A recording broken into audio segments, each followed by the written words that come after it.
Има една многу добра работа за овој договор, а тоа е градењето стратешко партнерство со Велика Британија и предпоставка дека на овој начин владата полека ќе излезе од преградката на Виктор Орбан, односно Путин. Овој закон е ставен на седница, онака како што прилега на оваа влада. Од денес за утре, впрочем, и како што беше обснанет со најава за големо изненадување, без да се има основен политички осет за важноста, големината и импликациите на овој договор. И токму таа нетранспарентност, својствена за оваа влада од првиот ден на функционирање, а може би главна причина за загриженоста, дилемите и недореченостите кои се појавија во јавноста. Секако целосна, легитимна загриженост во недостаток на веродостојни информации. За големите важни договори кои најверојатно ќе обликуваат иднината на нашата земја и во политичка и во економска смисла, треба да се однесуваме одговорно и целосно транспарентно. Жалам што владата ја пропушти оваа шанса. Самиот договор и генерално стратешкото партнерство со Обединетото кралство јас го анализирам од два аспекти. Првиот аспект е политичко-безбедносниот, а вториот аспект е економско-финансиски. По однос на политичкиот аспект ја имате нашата целосна поддршка за дополнително зајакнување на и онака добрите односи помеѓу двете држави. И тука не треба да има никаква дилема. И ова пријателство трае уште од нашето самостојување во 1991 година. И само сакам да подсетам дека во декември 2005 година, кога Македонија се стекна со статус на земја кандидат за членство во Европската Унија, токму Обединетото кралство претседаваше со Унијата. И токму нивната дипломатија беше најзаслужна за овој позитивен исчекор за нашата држава. Во однос на безбедносниот аспект, иако не е воопшто предмет на овој договор, може би денес од оваа говорница е одлична можност да се расчисти дилемата, дека воспоставување на кампови за мигранти не е и нема да биде тема на разговор. Затоа што оваа дилема беше подгреана од британските влијателни медиуми. И во оваа насока сакам да подсетам дека пред неколку години, токму од оваа говорница, пратеници на ВМРО ДПМН, градоначалници и други високи функционери ширеа хистерија и го плашеа народот за наводно примање на милион мигранти од Африка и нивно сместување на нашата територија. Затоа денес ВМРО ДПМН од позиција на власт има одговорност плюс да даде јасни и цврсти гаранции дека ова прашање е затворено и не е и нема да биде предмет на било каква дискусија. По однос на економско-финансискиот аспект на самиот договор, сметам дека се уште постојат низа недоречености и нејасноти кои создаваат сериозна загриженост кај нашите граѓани. Знаеме дека одобрената рамка за задолжување 6 милиарди евра или еднакво на еден наш годишен буџет. Знаеме дека ќе биде проектно финансирање, но не знаеме кои се другите услови. Колкава ќе биде каматната стапка, како ова задолжување ќе влијае на зголемувањето на јавниот долг. Граѓаните заслужуваат јасни и прецизни одговори на овие прашања, затоа што политичарите доаѓаат и си одат, но долгот ќе остане да го плаќаат нашите деца и идните генерации. Граѓаните мора да знаат како ова задолжување ќе се рефлектира на нивниот живот во иднина. Вториот аспект кој мене најмногу ме загрижува е недостатокот на капацитет на оваа влада за спроведување на големи инфраструктурни проекти.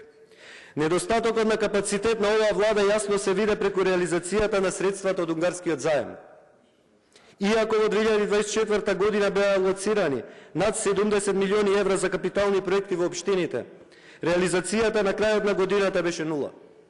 Реализацијата на капиталните расходи во текот на 2025 година е очајна. Затоа, почитувани колеги, бадијала ни се стратешки партнерства и милиарди евра рамки за финансирање, ако немате капацитет сето ова да го реализирате. Затоа сакам да укажам дека потребна е сериозна посветеност за градење на институционални капацитети, за спроведување на големи инфраструктурни проекти.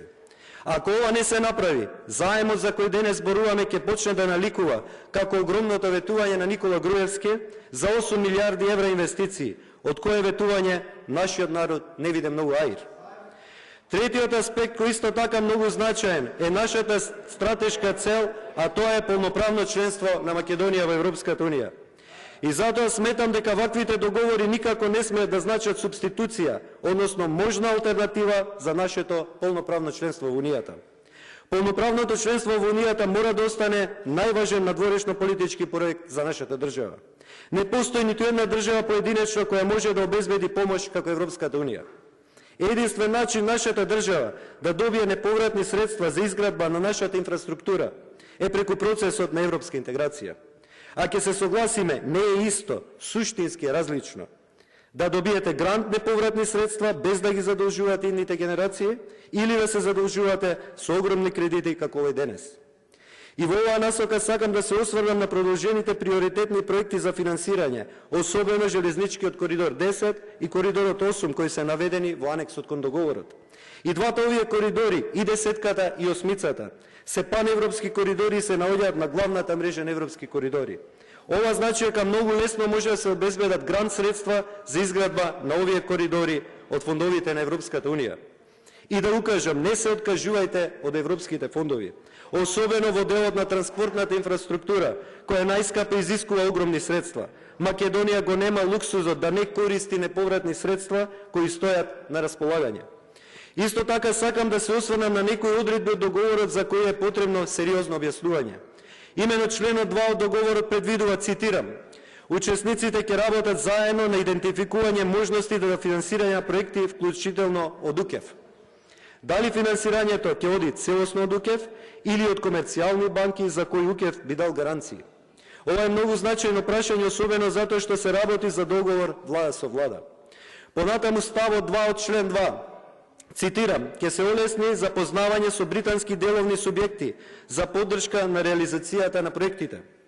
Македонската јавност треба да знае што значи оваа одредба. За какво запознавање се работи? Дали такво запознавање веќе се случило? И за какво олеснување од страна на британските деловни субјекти? Дали овие деловни субјекти се предефинирани изведувачи што е во спротивност со тврдењето на Министерката за финансии дека ќе се користи Законот за јавни набавки? Само да потсетнам, основните начела на Законот за јавни набавки се конкурентност, фер и транспарентност. Не може да има конкурентност на предефинирани деловни субјекти. И дополнително, дали веќе ги предефиниравте и подизведувачите кои ќе бидат ангажирани? Во членот 3 е наведено дека учесниците ќе работат заедно за да ги истражат можностите за мобилизирање на финансирање на приоритетните проекти наведени во анекс А. Дали ова значи дека за секој поединечен проект дополнително ќе се бара финансирање, вклучително од комерцијални банки, и за кои не се знаат условите и каматните стапки, што представува непредвидливост и потенцијален ризик?